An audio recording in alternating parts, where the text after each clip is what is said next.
Shri Gurubhyo Namaha children. We welcome you to our online teaching academy Ekalaiva. In our previous class, we discussed about tribal and peasant uprisings against the British rule. In this lesson, anti-colonial movements and the birth of nationalism. Today we are going to discuss about the Great Rebellion of 1857. In the year 1857, British rule faced the biggest challenge to exist. So initially, at the starting point, it began as a mutiny of Bengal Presidency Sepoys. Mutiny means people they started to rise against the British rule, but later it expanded to other parts of India, involving a large number of civilians. Civilian is a person who is not a member of the military or of a police or any firefighting force. So these civilians mostly consist of farmers, peasants. The events of 1857 to 58 played a very important role for the following reasons. First, this was the first major revolt of armed forces. Armed forces means military forces accompanied by common people who raised against the British rule.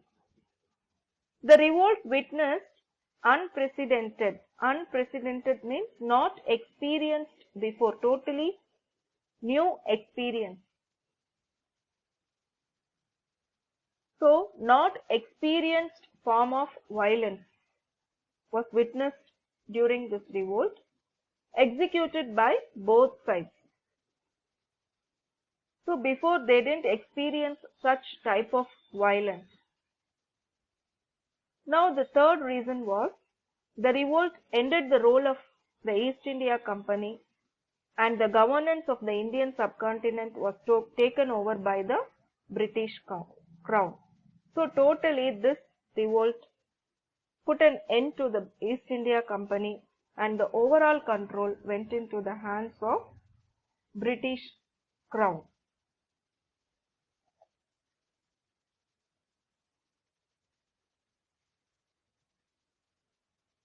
Now, what are the causes of this revolt? First one, annexation policy of British India. So, in the year 1840s and 1850s, more territories were annexed through two major policies. So, in your lower classes, we have discussed in detail about doctrine of lapse, how the Britishers exploited our natural resources and how they annexed various parts of our country by establishing colonies and factories and how they expanded their trade. Everything we discussed in our lower classes.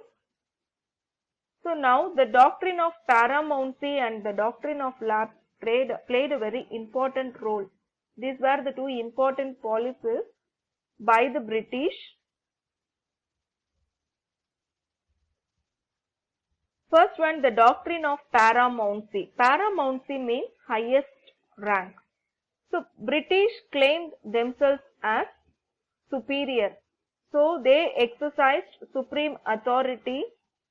New territories were annexed, especially on the places where the native rulers were incapable to rise against them. Next one, the doctrine of lapse. So if a native ruler did not have male heir, so the successor entitled to succeed, the person who is having the authority to have the rights of their properties of their father or grandfather, like that. So if a native ruler did not have male heir to come to the throne, the territory was to lapse. Automatically it will go under the control of the British.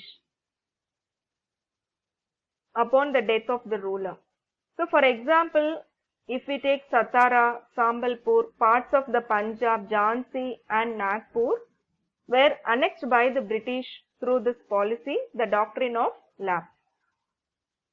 Next one, insensitivity to Indian cultural sentiments. They didn't give importance to Indian culture and sentiments.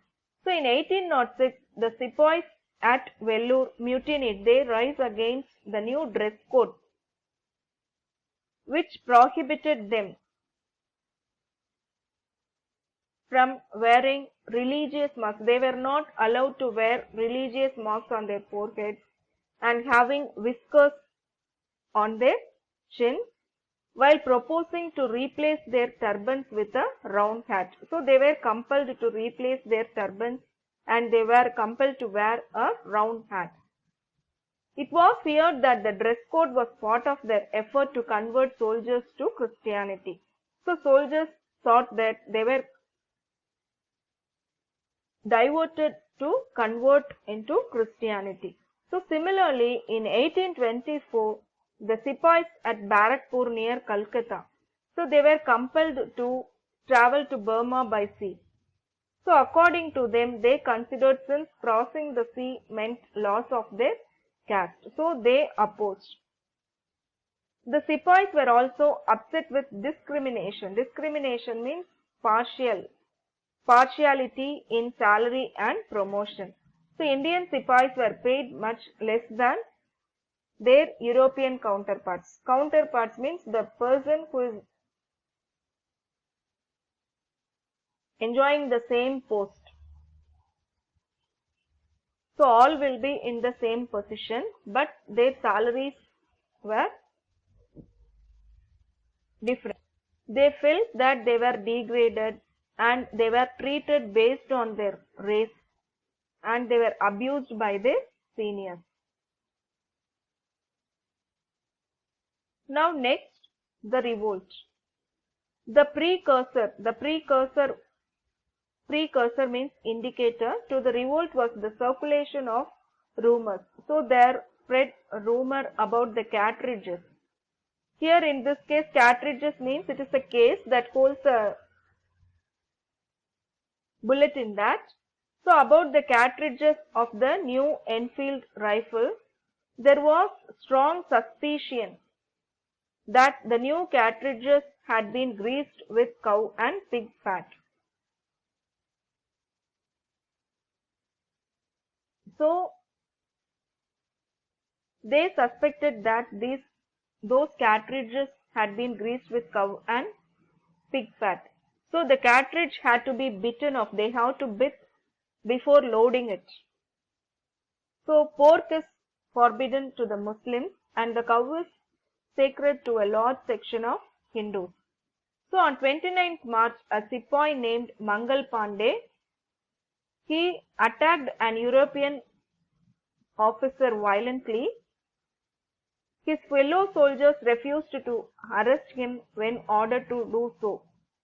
So his fellow beings were ordered to arrest him, but they refused to do so. Mangal Pandey along with others were court-martialed and hanged. So Mangal Pandey was to put on trial in a military court and hanged. So hanged, tying a rope around the neck and killing a person. So this only fueled means increased the anger, and in the following days there were increasing incidents of disobedience. So many started to disobey the rules. Burning and arson means setting fire to destroy a building. So there were many reports from the military camps in Ambala, Lucknow and Meerut.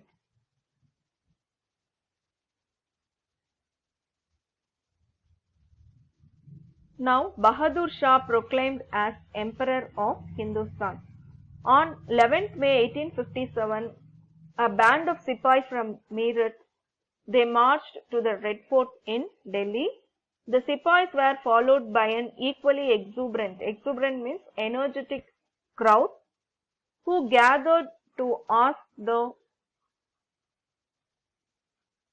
Mughal Emperor Bahadur Shah to become their leader. So they wanted Bahadur Shah to be their leader.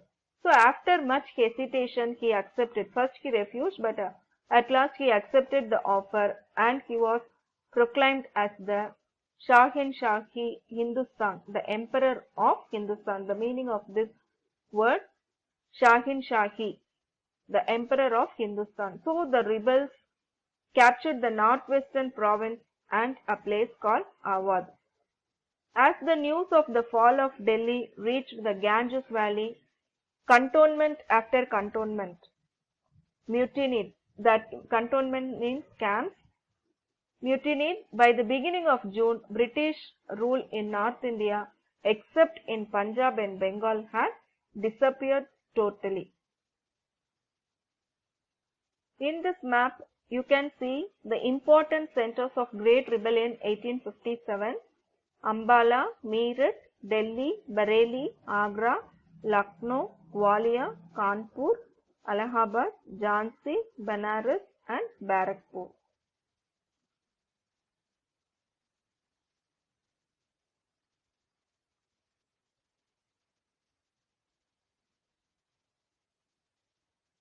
Civil Rebellion. The mutiny was equally supported by and aggrieved. Aggrieved means persons, those who are treated unfairly. So the mutiny was equally supported by the people, rural society of North India. Sepoys working in the British army were in fact peasants in uniform. Even though they were sepoys, they were peasants in uniform. They were equally affected by the restructuring of the revenue administration. So restructuring means some changes were made in the revenue administration. The Sepoy revolt and the subsequent civil rebellion in various parts of India had a serious connection with rural people. The first civil rebellion broke out in parts of northwestern provinces and Oudh. So these were the two regions from which the sepoys were mostly recruited. So most of the sepoys belonged to that region. A large number of zamindars and talukdars were also attracted by the rebellion because they lost their privileges under the British rule. So zamindars and talukdars also joined the rebellion.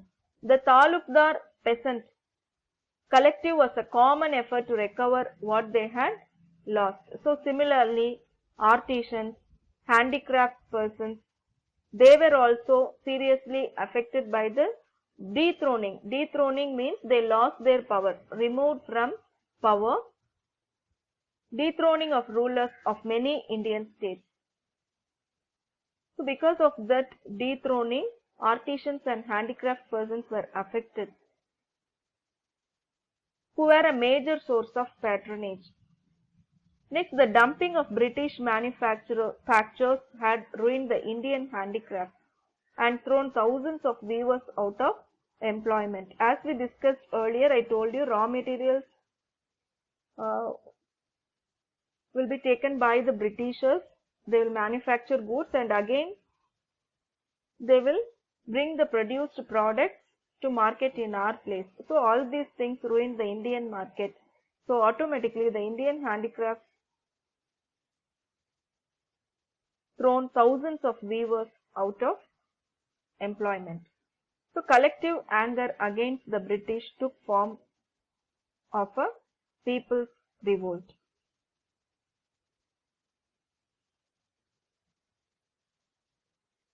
Children, today we discussed about the revolt of 1857.